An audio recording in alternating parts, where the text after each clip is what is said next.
Welcome to Harlow on Healthcare. I'm David Harlow, and I invite you to join me by my virtual hearth as I sit down with healthcare leaders to discuss building the future of healthcare. Today, my guest is Dan Greenleaf, President and CEO of Modivcare.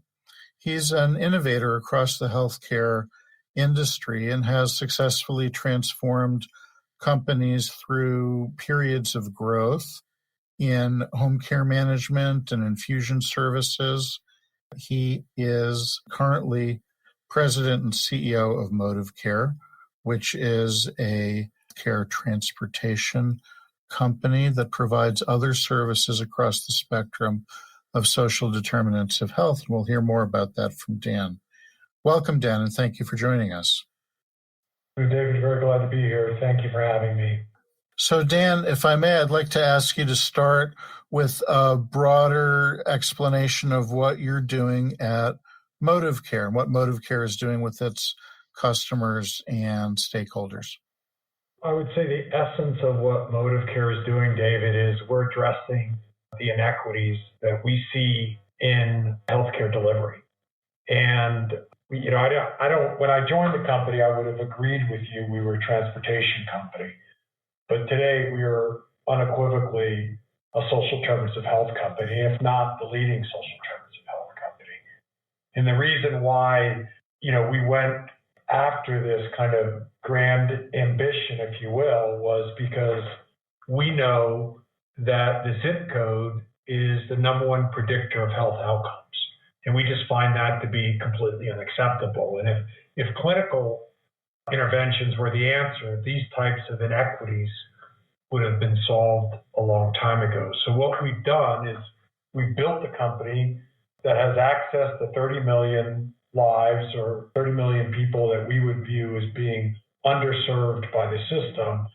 And we augmented our transportation or access business with meal delivery, with remote monitoring. The remote monitoring does include things like medication management, personal emergency response systems. So I've fallen and I can't get up.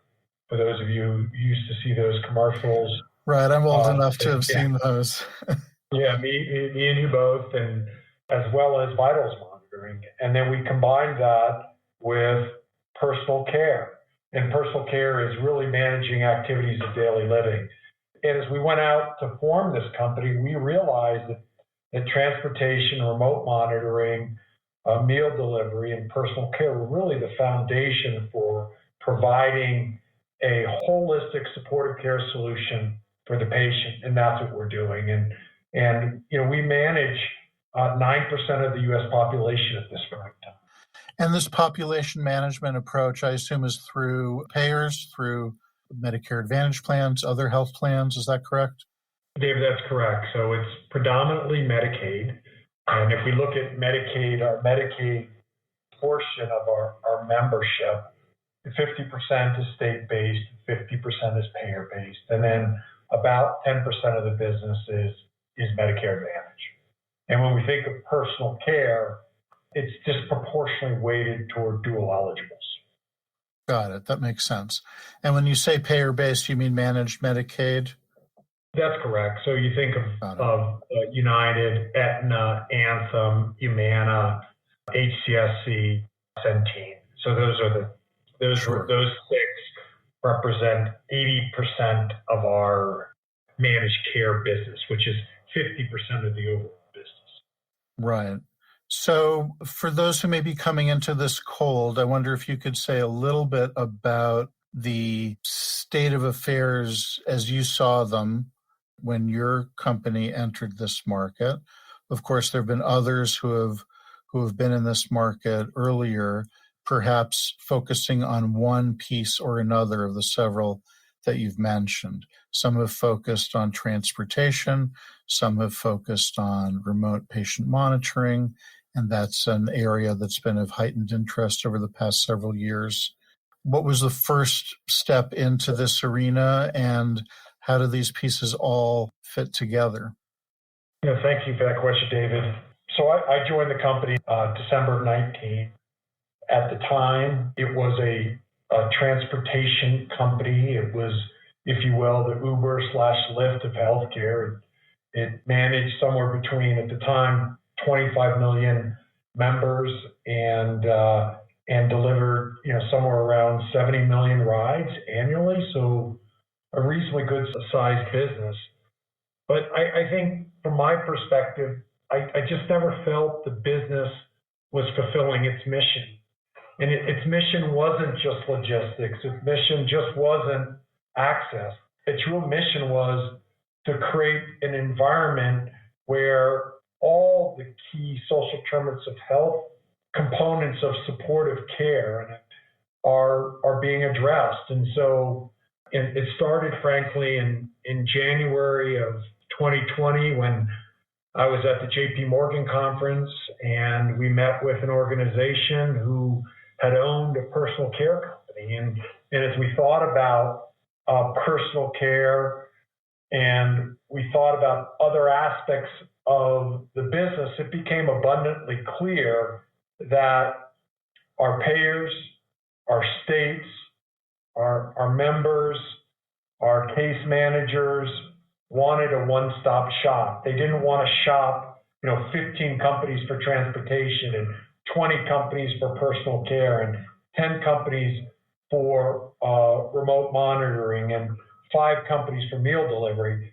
They wanted a company that could bring all these services together and provide these services in a collective way that would allow them insights around the entire needs of the member as opposed to a line item approach. And I would share with you that COVID really highlighted the issues around broadband deserts, around vaccine deserts, around food deserts, and around pharmacy deserts. And our goal as a company is to address these inequities that are these systematic inequities that are built in to the way we deliver healthcare today, and to address these in certain communities. And so I think as we looked at this and we looked at kind of our access points, it just became abundantly clear that somebody needed to do this. And we were large enough, we had the scale, we had the scope, we had the resources to do something like this. And I think we had the, if you will, the bravado and the ambition and the vision to do this as well. And also the compassion, because we felt so strongly about the need to address these inequities.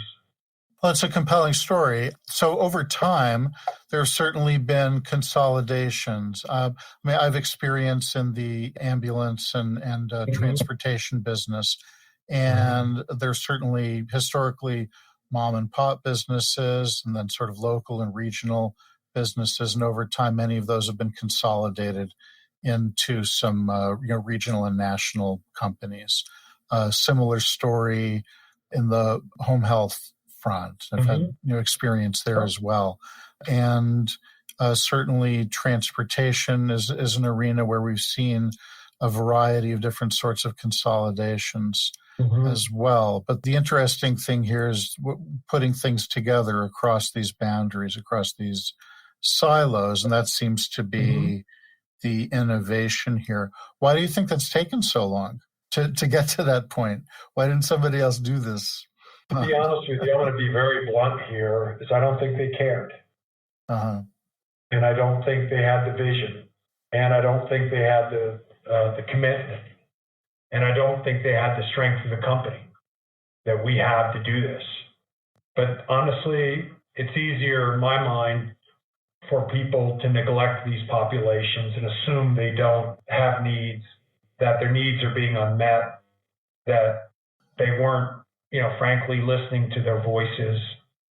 And I think that's a big part of it. I just think that, it's just, what I would say, what's akin to is this notion that, telemedicine is going to solve all the woes of access. And the naivete of those companies related to the patient populations I serve or we serve are symbolic of the arrogance we have about meeting the patient where they are. And so what do I mean by that is like, well, many of them don't have Wi-Fi in their homes. Many of them don't have unlimited data plans. Many of them don't have data plans. Many of them don't have smartphones. So this notion that, David, they have the same access and resources that we have is arrogant. And this arrogance or this notion of not meeting the member where they are is where it shows up. And if this was your mother, your father, your grandparents, your sibling, your son or daughter, what would you want for them? Would you want them to have access to food? Would you want them to have, if they needed it, access to remote monitoring? Would you want them to have access to the healthcare system by way of transportation? Would you want them to have someone on the other line that if they didn't have a smartphone, they could call someone?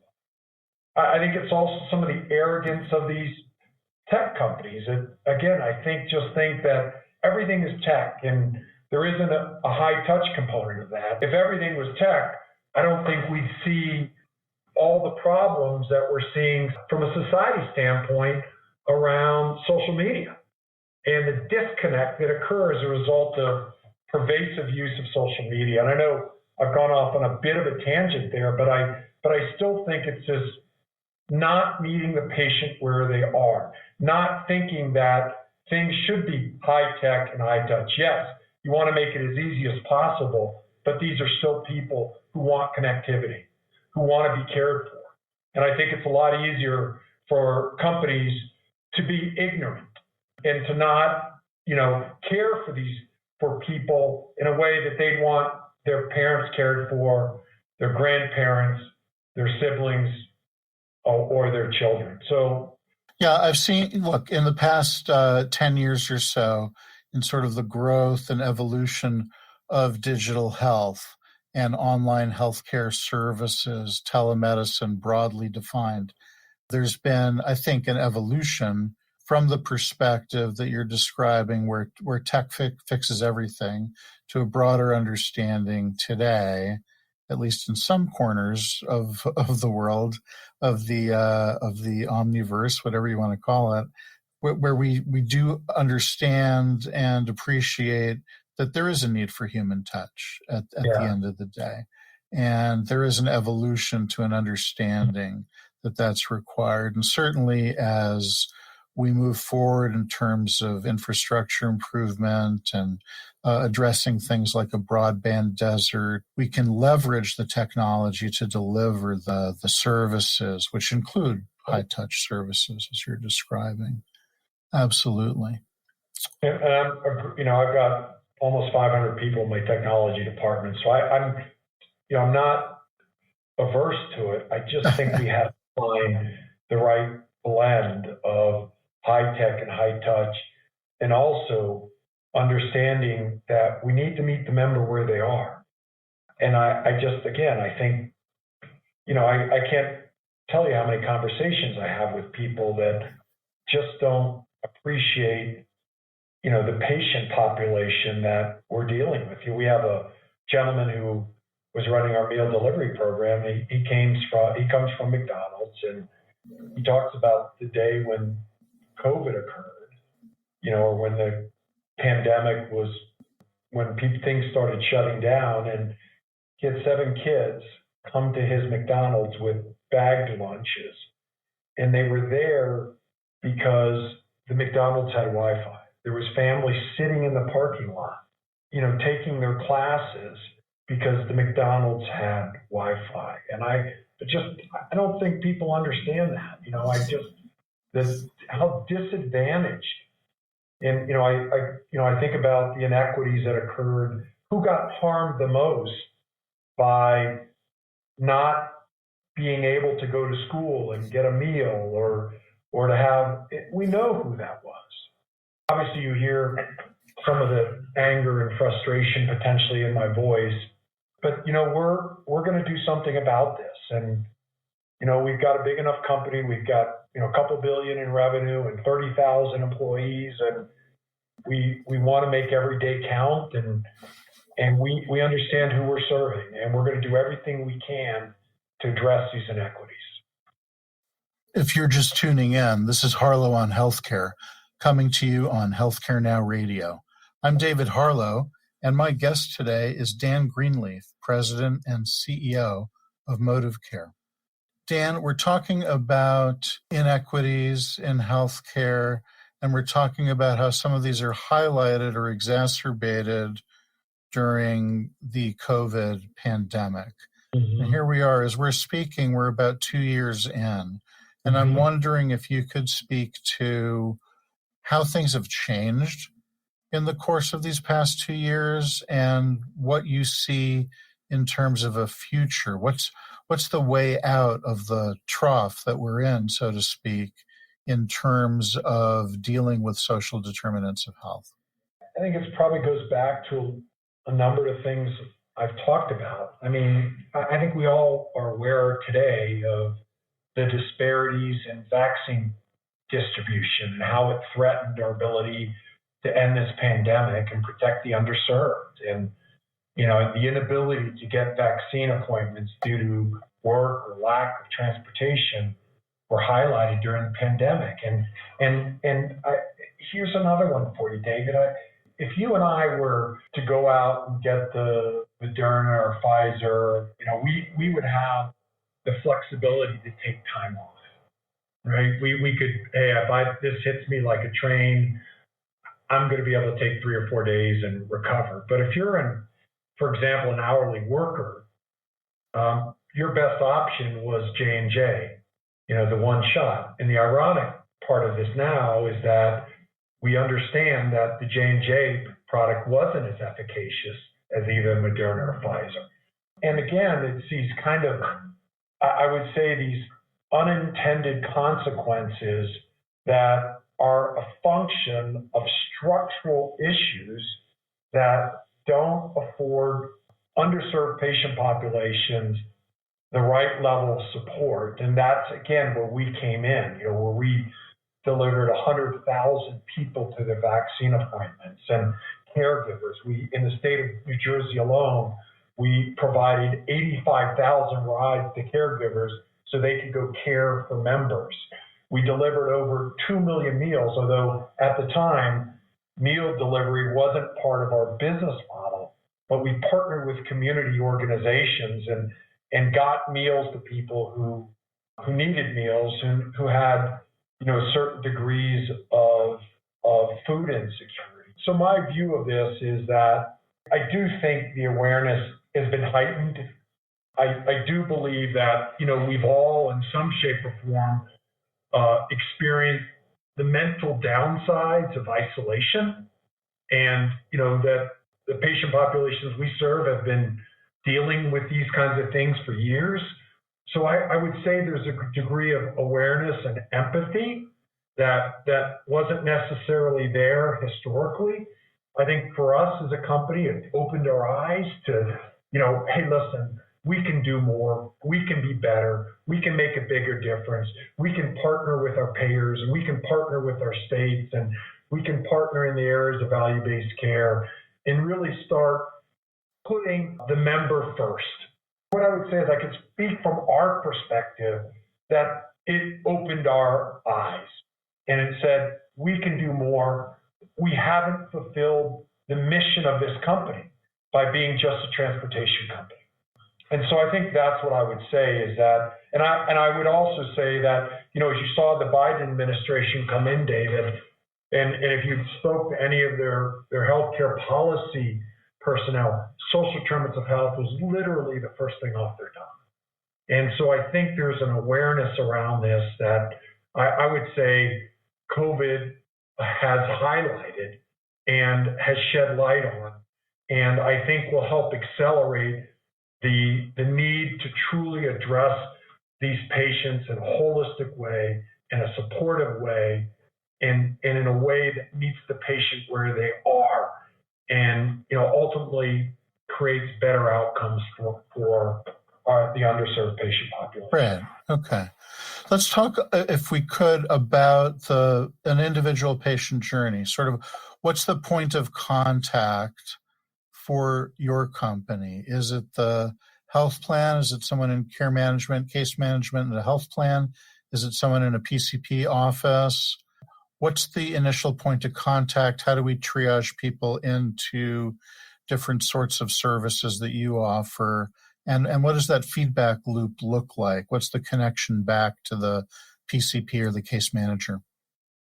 So, first of all, the first step is that we have to have agreements with payers and states that, that we've gotten approval to offer our services. So that's number one. Number two, and in the case of meal delivery, in the case of personal care, and the case of remote monitoring, by and large, it's the case manager now. That case manager who is in contact with that patient is the one making the decisions on personal care, are making the decisions on meals, are making the decisions on remote monitoring. So we have that aspect of it. On the transportation side, it could be any number of people. It could be, a primary care physician. It could be a case manager. It could be a hospital entity. In some instances, it even could be, the payers or states playing a role in providing access to that transportation provider. So then is it the plan who surfaces that so Mrs. Jones needs an appointment with Dr. So-and-so at the hospital. Yeah. Yeah. And then is it the scheduler then sees something in Mrs. Jones's record? Oh, she's a member of such and such plan. This plan has an agreement in place with Modivcare. I'm going to ask if she has a way of getting to the appointment, or I'm going to say, we'll have someone pick you up and drive you down, because otherwise you're going to miss this appointment, which is a bad thing. Yeah, that's correct. So it's a prior authorized service, for example, in transportation, that then we coordinate with the patient and oftentimes the patient family. We have contact centers all over the country. So again, meeting the patient where they are, and we get 25 million calls into our contact centers about scheduling these appointments, about confirmations, about cancellations, about asking where their transportation provider is. And then on the remote monitoring piece, we've got 2 care centers that are in fairly frequent contact with the patient. We call them care centers because we've got the boxes in the home, and they press the button, and 9 times out of 10, believe it or not, David, they're not calling about I've fallen and I can't get up. They're not calling. It's almost like they want to call us about something that's going on in their lives. And oftentimes they do, although we might be doing remote monitoring, they're also calling about transportation. They're also calling about food insecurity. They also could be calling about needing some type of assistance. And then we also have, rider apps and member apps and those types of things. So we do have, like I said, I've got 500 people in a technology group. So we do afford them connectivity. If they have the right tools, we do afford them connectivity through what I would describe now as more traditional applications, if you will. Well, Dan, this is all very interesting and sounds like an opportunity that you've taken, where you're moving together with the plans in the states to provide a more holistic approach to their members. So looking forward, I would ask you, if you were to wake up tomorrow and find yourself 5 years in the future, what's one thing in healthcare that you would hope or maybe expect to find has changed dramatically? That zip code is not the number one predictor of health status. That the zip code is not the number one predictor of health status. That we have made material material change in what I would describe as the health inequities that persist in our country. Well, that's a vision of the future that I think we can all get behind. Thank you for joining us today, Dan. Thank you very much, David. I appreciate you taking the time. You have been listening to Harlow on Healthcare. Join us at healthcarenowradio.com. Let's continue the conversation on building the future of healthcare together at #HarlowOnHC. I'm David Harlow, keeping the fire going and holding a seat open for you. Until next time.